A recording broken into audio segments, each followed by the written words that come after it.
Welcome back to the Deep Dive. This is where we take your source material, the things you've shared with us, and really get into it, pulling out the key insights just for you. hmm So today, we're diving into some excerpts you sent from an English learning podcast.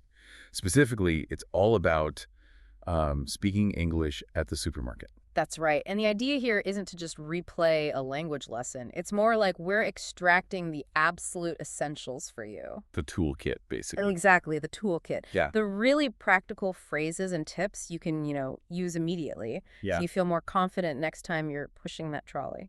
Or cart. And the source material actually sets it up quite nicely. It breaks down supermarket English into these logical chunks. Yeah, it does. It starts with the basic words, the vocabulary. Right. Then how to ask for help politely, which is crucial. Definitely. Then talking to the cashier, describing things, quantities. And it even has a little role play scenario, some small talk examples and practice tips. It really covers the whole journey, doesn't it? It really does, sort of step by step through the shop. Gives you that clear path, Yeah. from walking in to walking out with your groceries. Okay, so let's unpack that first bit then, the real foundation. hmm Common supermarket vocabulary. What does the source say are the absolute must-knows here? Well, it highlights the words for like the physical space and the tools you use. First up, aisle, where all the shelves are, often numbered. File 7, that kind of thing. Then your container, your basket if you're just getting a few items, Or the big one. the trolley, or cart if you're Yeah. stateside. For the big weekly shop. And where it all ends. Yeah. The checkout. Could be a person, could be a machine. Right. The self-checkout, important distinction these days. And then, crucially, the source lists the main sections, like different zones in the store, fresh produce, fruit and veg, Yep. dairy milk, cheese, all that, frozen foods, obviously. The bakery, smells good. Always. And then the non-food bits, household goods, like cleaning stuff and toiletry soap, shampoo, And the source doesn't just list them. It shows how you'd actually use them, which is helpful.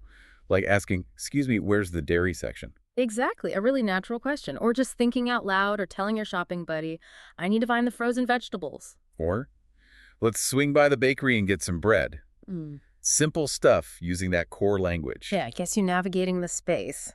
So, okay, you know the layout basics. You got your basket, but then you can't find the coconut milk that leads into the next part, right?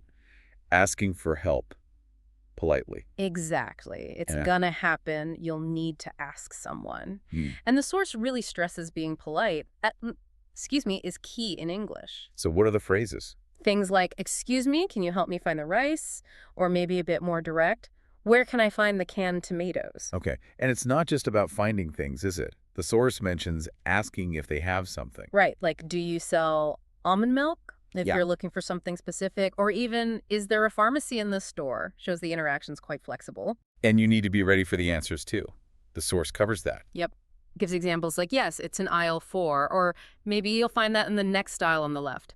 Directions, basically. But also the potentially disappointing one. Yeah, realistically, you might hear, sorry, we're out of stock. Good to know that phrase too, unfortunately. Yeah. And it even gives a tiny dialogue example. It does. Just a quick back and forth question. Excuse me, where is the bread?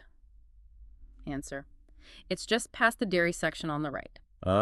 So using other sections as landmarks. Yeah. That makes sense. Yeah, it's practical navigation language. Knowing the question and the likely answer format really helps. Okay, great. So you found your stuff, maybe skip the out-of-stock item. Now the big moment, paying. The source has a whole section on talking to the cashier. The home stretch. And yeah, the source kind of maps out the typical script here. Often starts with the cashier asking something like, did you find everything okay? And the standard reply is just. Yes, thank you. Simple, polite. Then maybe the loyalty card question. Yeah. Then they tell you the damage. Right. The source uses pounds. That will be 24.75, for example. And then it's usually your turn to ask about payment. Like, can I pay by card? That's probably the most common one now. Definitely. And the cashier confirms, of course, go ahead, or something similar. And then you just wrap it up with thank yous and pleasantries. Yeah, have a great day. You too. That whole little checkout ritual. But the source gives more than just that basic script, right? Other useful bits. Oh, yeah. It lists other key phrases you might need, like specifying how you want to pay. I'd like to pay by card, or I'd like to pay in cash. Or asking for a bag. Do you have a bag? Always forgetting mine. Ah, me too. And crucially, can I have a receipt, please? Very important sometimes. And they had specific practice phrases, too. Things like, can I pay with contactless? Which is super common now. Yeah. And confirming about the receipt, yes, I'd like a receipt, please. Followed by that standard closing, thanks, you too. So that section really gives you everything for that key transaction. Yeah, it covers the main flow, but also those necessary extras, like bags and receipts. Pretty comprehensive for that interaction. Okay, so you've got your items ready to pay, but sometimes you need to be more specific about what you have or need. This brings us to the next bit the source covered, describing items and quantities. Ah, yes, this is important. It's not always enough just to say milk or beans. The source points out you need the words for the containers or amounts. Like what? Give us some examples. Okay, so things like a loaf of bread, a bunch of bananas, a liter of milk. Right, or a carton of juice. Exactly. Or a packet of crisps or chips, depending, a tin of beans or can, a jar of jam, a dozen eggs, those specific units. Those are super useful. Makes things much clearer than just saying bread or eggs. Totally. The source gives examples like, I need a loaf of brown bread. Much better than just, I need bread. Or asking someone, can you get a carton of orange juice? You're specifying the package. Or saying, we're out of milk, let's get 2 liters. Specifying the exact amount. This is really about accuracy. And it mentioned shadowing practice. Yeah, repeating phrases like, could you pick up a bunch of bananas and a tin of beans? Or, we need a packet of sugar and a bottle of olive oil, helps you get those container words into your active vocabulary. So it's about the item and how it comes. Getting that container language right. Precisely. Avoids confusion. And then, to see it all in action, the source include a real supermarket role play. Yeah, this is where you see it all kind of mesh together. It's just a short chat between two people, Emma and James, planning their shopping trip with a list. And they actually do practical things in the dialogue, like check the list, figure out who gets what, milk, bread, eggs, toilet paper. Yeah, real shopping tasks. And they use the language we've just talked about, like guessing where stuff is, probably in the dairy section near the back, uses those section names.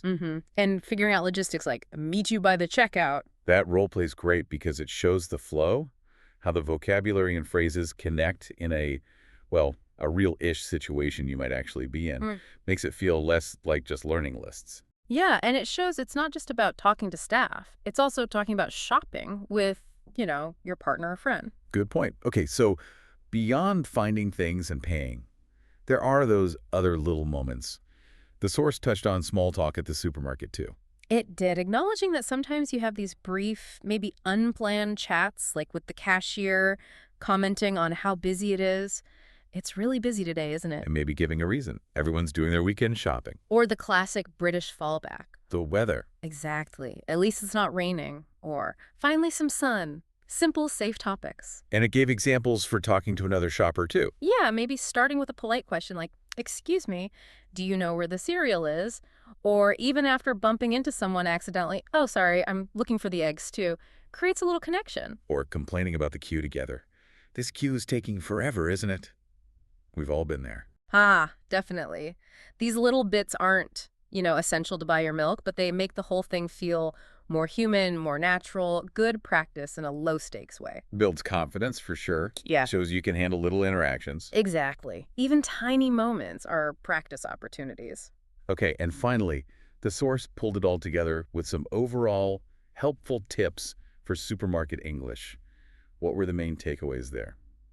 Well, it really hammered home the politeness thing again. Using, excuse me, could you, would you mind, goes a long, long way in English interactions. Right, and it mentioned again about learning those measurements in containers. Yes, reiterated how important that specificity is. We saw that with the loaf of bread example. Makes sense. What else? It also suggested ways to kind of immerse yourself, like watching actual shopping vlogs or videos in English, or listening to podcasts set in supermarkets if you can find them. Get that real, natural exposure. Yeah. Hear how people actually talk in that setting.